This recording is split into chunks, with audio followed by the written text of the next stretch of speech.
నాన్న, మీరు ఉన్నప్పుడు నేను ఫిర్యాదులు చేశాను. మీరు లేని ఈరోజు ఆ ఫిర్యాదులన్నీ కన్నీటి ప్రార్థనలయ్యాయి.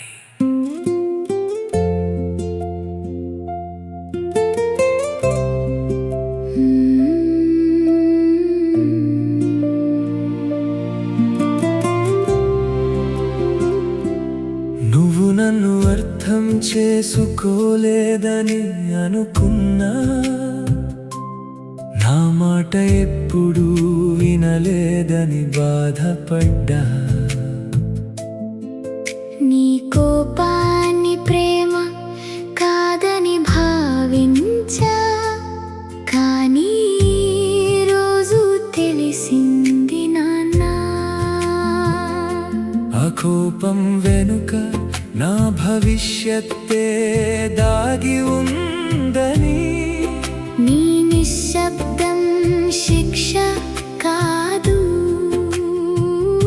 నీ అలసిన మనసు మాట్లాడలేకపోయింది.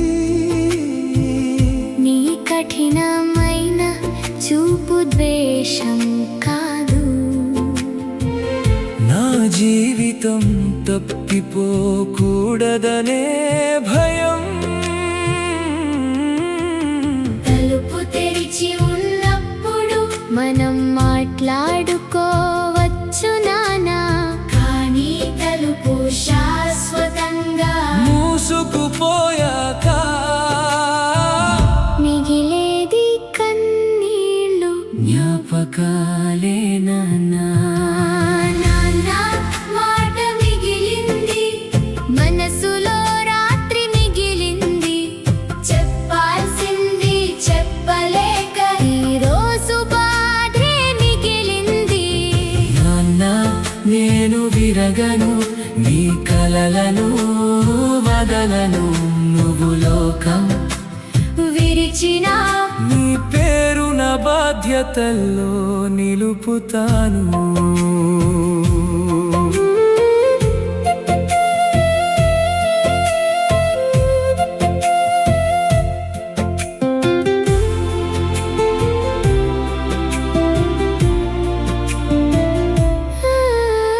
బిడ్డ, నేను విలన్ కాదు, మాటలు రాని మనిషిని మాత్రమే. నా కన్నీళ్ళు లోపలే దాచుకున్నా. నీ నవ్వు కోసం నా బాధను మింగుకున్నా, నా నిద్రను త్యాగం చేశాను నీ ఉదయం వెలిగించడానికి.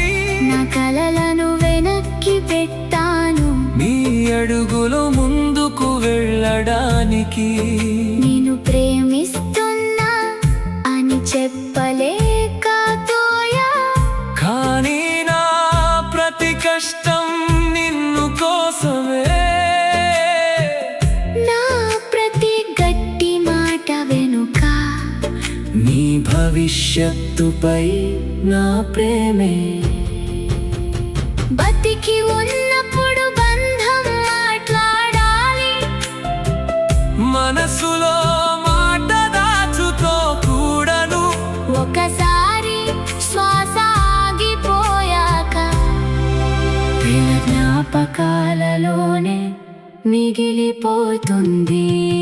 నాన్న మాట మిగిలింది, మనసులో రాత్రి మిగిలింది, చెప్పాల్సింది చెప్పలేక ఈరోజు బాధే మిగిలింది. కానీ నాన్న, నేను ఆగను, దుఃఖంలో నేనెప్పుడు మునగను.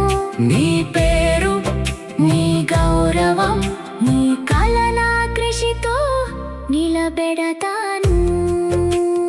తల్లిదండ్రులను కోల్పోయిన ప్రతి హృదయమా, నువ్వు ఒంటరివి కాదు, వారి ఫోటో ముందు ఏడువు. కానీ వారి కలల కోసం లేచి నిలువు.